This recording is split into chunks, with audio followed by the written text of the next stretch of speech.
نبی علیه السلام طالبانو ګوته په ګوته کړې؟ ها تاسې کې چا ګوته په ګوته کړې؟ لاسونه جګ کوي چا چې په ګوته کړي وي، نه هغه ګوته وښیي چې په ګوته وي، ټول یې جګ کوي. دا راوباسه طالبانو. اوس به لږ خبره درته وکړم. ګوته بس صحیح ده طالب جانه، لږ طالبانو په ګوته کړي که نه، دا خو ډېر لږ دي طالبانو. تاسې سپین زر دي د طالبانو، اوس تاسې دې خبرې ته غوږ ونیسئ. رسول الله السلام چې ګوته په ګوته کوله طالبانو د مقصد دپاره وه که د ښایست؟ ګورئ تاسې طالبانو دې ته فکر وي علم به راسپړئ طالبانو، ما ته به د پیرانو خبرې نه کوو، مونږ په دین باندې بحث کوو. زه چې کله طالبانو ته هدایه وایم، د هدایه څه د طالبانو دی؟ موږ او تاسې هدایه په دې کې خبر ته اوس ورته غوږ ونیسئ. نبي صلی الله علیه وسلم ګوته څه وخت نبي علیه السلام ګوته جوړه کړه؟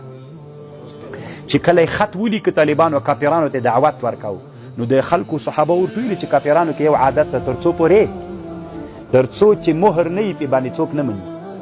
د نبي علیه السلام ګوته جوړه کړه، پې لیکلي ول محمد رسول الله، بیا یې راواخیست طالبانو، مهر یې ورته پې ولګېد. نو رسول الله د چا دپاره لګولې وه؟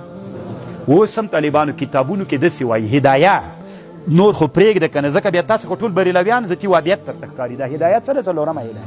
څلورمه هدایه کتاب الحزر والاباحت راواخلي مدرسه کې شته چې اوس لاړئ. پیران سړي ته وایي 4-5 ګوتې په ګوته کړي وي، دا سنت ده. چا دپاره سنت ده؟ ته اوس غوږ شه طالبانو. که چیرې یو سړی د سلطان چا ته وایي طالبانو چې مهر ته ضرورت لري؟ ملک و، مفتی و، ولسوال و، وزیر و، امیر المؤمنین و، هغوی چا ته ضرورت لري؟ نو ذی سلطان دی ته وایي هغه دپاره ګوته په ګوته کول څوک ده؟ که مهر ته څوک لري؟ اما غیر ذی سلطان ته طالبانو فله ترکه اولا. دا د هدایې عبارت. نو چې ترک اولا سي بیا ته ولې نارې راته وهي چې سنت ده؟ په ټول افغانستان کې مشهوره ده که نه چې دا ګوته څوک ده؟ سنت نه ده طالب جانه، د الله په خاطر باندې علم راوسپړه. سنت نه ده ذی سلطان دپاره سنت ده چې مهر ته څوک ضرورت لري. غیر ذی سلطان دپاره د هدایې نه نیولې ټول حنفي فقه وګورئ. والاولاد ترکه لغیر ذی، اولاد ترک ده نه، نو بیا سنت څنګه شو؟ داسې په خبر پوهېږي؟